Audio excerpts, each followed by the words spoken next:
CM योगी आज स्वरूप रानी नेहरू चिकित्सालय पहुंचे, जहां उन्होंने फीता काटकर नंदी सेवा संस्थान द्वारा संचालित मां की रसोई का शुभारंभ किया। शुभारंभ करने के बाद सीएम डाइनिंग रूम में भी पहुंचे, जहां लोगों को बैठाकर खाना खिलाने का प्रबंध किया गया। यहां मुख्यमंत्री ने अपने हाथों से थाली लगाकर वहां उपस्थित लोगों की सेवा की। जम्मू तवी स्टेशन पर पुनर्विकास कार्य के चलते 15 जनवरी से 6 मार्च तक इंटरलॉकिंग कार्य होगा, जिससे 24 ट्रेनें निरस्त की गई हैं। कुछ ट्रेनों को शॉर्ट टर्मिनेट और शॉर्ट ओरिजिनेट किया जाएगा। इसके अलावा कोहरे के कारण बरेली से गुजरने वाली 9 जोड़ी ट्रेनें भी निरस्त हैं। गुरुवार को 60 ट्रेनें रद्द रही और कई ट्रेनें विलंब से चली, जिससे यात्रियों को काफी परेशानी हुई।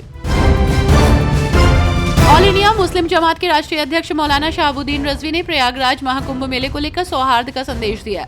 मौलाना ने महाकुंभ में आए सभी साधु संतों और श्रद्धालुओं को शुभकामनाएं दी।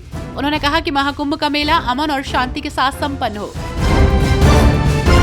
कानपुर से नवनिर्वाचित समाजवादी पार्टी विधायक से नसीम सोलंकी से अभद्रता का मामला सामने आया है। सपा विधायक नसीम सोलंकी से धीरज चड्ढा नाम के शख्स ने फोन कॉल पर अभद्र भाषा का प्रयोग किया है, जिसके बाद विधायक नसीम सोलंकी और सपा कार्यकर्ताओं ने कानपुर पुलिस कमिश्नर से मामले की शिकायत की है। महिला विधायक से अभद्रता के मामले में पुलिस ने कार्रवाई करते हुए धीरज चड्ढा नाम के शख्स को गिरफ्तार कर लिया। पुलिस इस मामले में आगे की कार्रवाई कर रही है। विराट और अनुष्का ने वृंदावन में संत प्रेमानंद से मुलाकात की और उनका आशीर्वाद लिया। संत प्रेमानंद ने विराट कोहली की साधना की प्रशंसा की और कहा कि वो क्रिकेट के माध्यम से देश को खुशियां देते हैं। अनुष्का शर्मा ने धर्म की राह पर चलने का आशीर्वाद मांगा। संत प्रेमानंद ने कहा कि विराट और अनुष्का दोनों ही कड़ी साधना करने के बाद इस मुकाम पर पहुंचे हैं। हिंदू धर्म की सबसे बड़ी सभाओं में से एक महाकुंभ में दिवंगत एप्पल के सह संस्थापक स्टीव जॉब्स की पत्नी लॉरेन पॉवेल भाग लेंगी। आध्यात्मिक गुरु स्वामी कैलाशानंद जी महाराज ने उनकी यात्रा और प्रवास का विवरण साझा करते हुए कहा कि उन्होंने लॉरेंस पॉवेल को एक हिंदू नाम कमला दिया। आध्यात्मिक गुरु स्वामी कैलाशानंद जी महाराज ने उनकी यात्रा और प्रवास का विवरण साझा करते हुए कहा कि उन्होंने लॉरेन पॉवेल को एक हिंदू नाम कमला दिया। उन्होंने कहा कि वो यहाँ अपने गुरु से मिलने आ रही हैं। हमने उनका नाम कमला रखा है और वो हमारे लिए बेटी की तरह है। ये दूसरी बार है जब वो भारत आ रही हैं। कुंभ में सभी का स्वागत है। सीएम योगी आज प्रयागराज में पूर्व स्वतंत्रता सेनानी और समाजसेवी कमला बहुगुणा की प्रतिमा का अनावरण करने पहुंचे।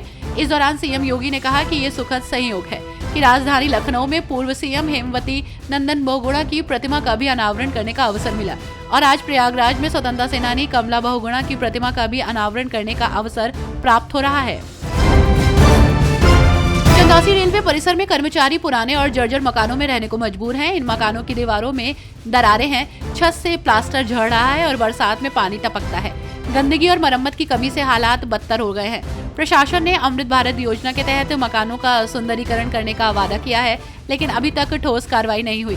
हालांकि अब ये मामला सामने आने के बाद चर्चा में बना हुआ है।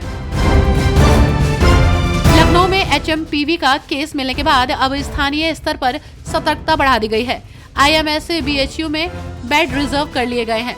विशेषज्ञों की टीम भी बना दी गई है। दूसरी तरफ स्वास्थ्य विभाग पैथोलॉजी जांच, इलाज, ऑक्सीजन की सुविधाओं की निगरानी करने में जुट गया है। भाजपा सांसद कंगना रनौत की मुश्किलें बढ़ सकती हैं। स्पेशल कोर्ट ने सांसद और अभिनेत्री कंगना रनौत के केस में थाना न्यू आगरा से रिपोर्ट मांगी है।